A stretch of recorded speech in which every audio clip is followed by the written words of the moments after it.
welcome to the Blindfold Chess Podcast.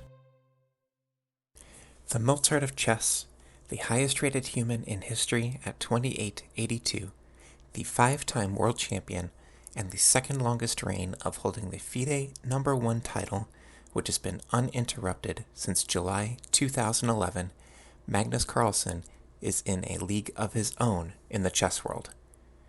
At the time of recording this, he is currently 50 rating points ahead of world number 2. To put that into comparison, there is a 50-point difference between 2nd and 8th place in the world standings. Growing up, he was taught chess by his father at the age of 5. Magnus originally showed very little interest in playing. It wasn't until he was motivated to beat his sisters that he took the game seriously. He played his first tournament at the age of 8 years and 9 months, scoring a modest 6 out of 11. During the year 2000, with the help of coaches, his rating jumped from 1904 to 1907, studying on average 4 hours a day. Around this point, he and his family took a year off school to travel so he could play in international tournaments in Europe. In 2004, at the age of 13, he earned all 3 Grandmaster norms within 4 months. At age 15, he was the youngest to crack 2600. At age 16, the youngest to crack 2700. At age 18, the youngest to crack 2800. And at 19, he became the youngest world number 1 in the world. Before him, it was Vladimir Kramnik at age 25. Around that time, he turned down his first invitation to the candidates cycle and began working with Garry Kasparov. In 2013, at the age of 22, he beat Vishwan Anand to become the world champion. He defended the title against Anand in 2014. He beat Sergei Karyakin in tiebreaks in 2016. This is also the last time that he ever lost a world championship game. In 2018, he beat Fabiano Caruana in tiebreaks. In 2020, he had an unbeaten streak of 125 games that ended after 2 years and 2 months. In 2021, he defeated Jan Nepomniachtchi, which featured a 136-move win for Carlsen, the longest in World Championship history. In 2022, he declined to defend his title for the World Championship that is occurring in 2023. Carlsen has had a reputation for sitting and grinding on equal positions and squeezing out wins. In 2013, a conversation with Garry Kasparov, he indicated, Carlsen is a combination of Karpov and Fischer. He gets his positions and never lets go of that bulldog bite. Off the board, in 2010, he was in an advertising and modeling campaign with G-Star Raw. Magnus was on an episode of The Simpsons, 60 Minutes, The Colbert Report, and was approached by Star Trek Into Darkness. He has helped create the Play Magnus app, which was later merged with Chess24 and Chessable, then later acquired by Chess.com. In 2019, he reached the number 1 global spot for fantasy football, ahead of 7 million other players. In 2022, he finished 25th out of 1,050 in the Norwegian Championships poker event.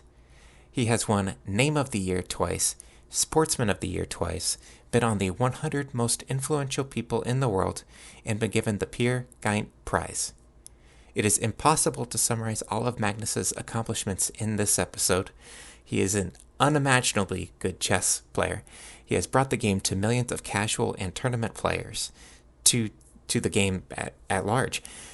But for today, we're going to turn back the clock to 2000 when Magnus was 10 years old at the Norway Junior Team Championship. Erik Eikeland versus Magnus Carlsen. Now, if we're ready, let's begin. 1. Pawn to e4. Pawn to c5. 2. Knight f3. Pawn to d6. 3. Pawn to d4. Pawn c captures d4.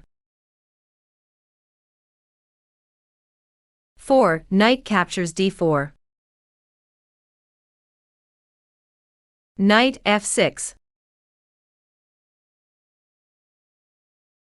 5. Pawn to f3. Knight c6. 6. Pawn to c4. Pawn to e5. 7. Knight c2. Knight captures e4. Starting on move 7, Magnus is already sacrificing pieces for activity. He has no intention of getting the piece back right away, but he is causing a lot of disharmony in White's camp. 8. Pawn f captures e4. Queen h4 check. 9. King d2. Queen captures e4. 10. Queen f3. Queen h4.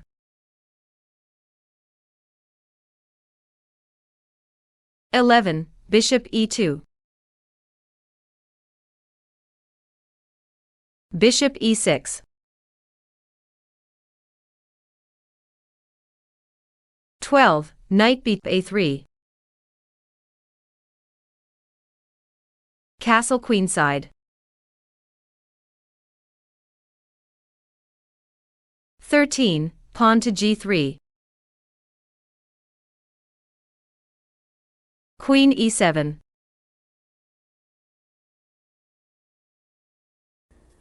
What square is White's king on, and what square is Black's queenside rook on? That would be White's king is on d2, and Black's queenside rook is staring down it, being on d8.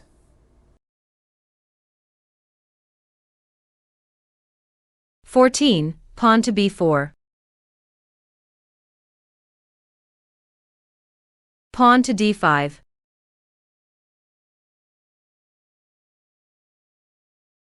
15. Pawn to c5.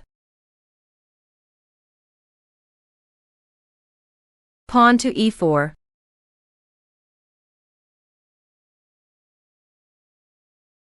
16. Queen f1.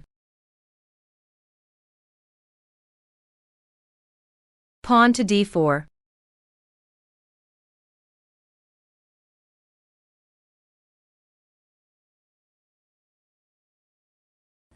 'Let's take a quick look at this position.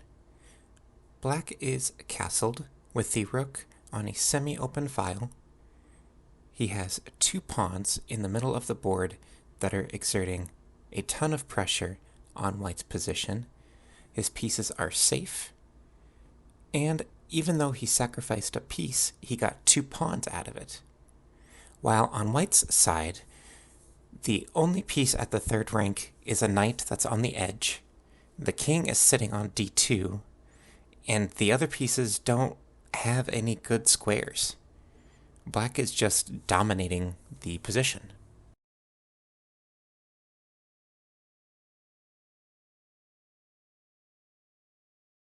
"17. Bishop c4.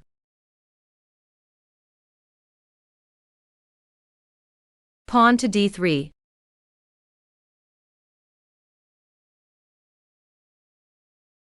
"18. Knight e3.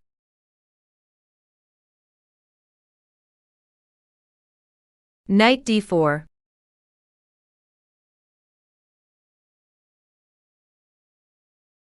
"19. Bishop captures e6 check. Queen captures e6.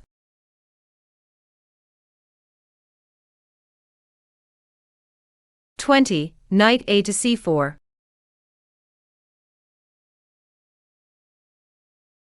Knight f3 check.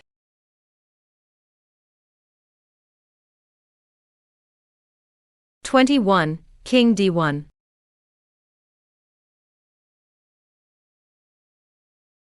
Bishop e7.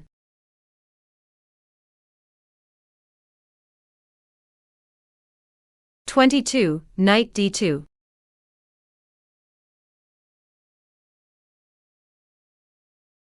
White's move of knight to d2 helps to target which black piece?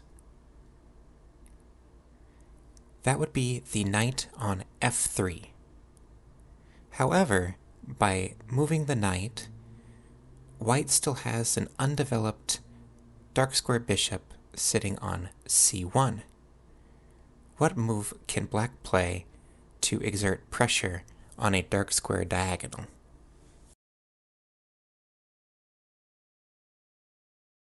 Bishop f6.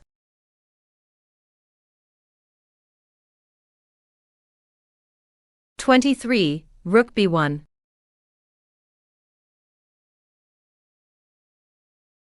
Queen captures a2.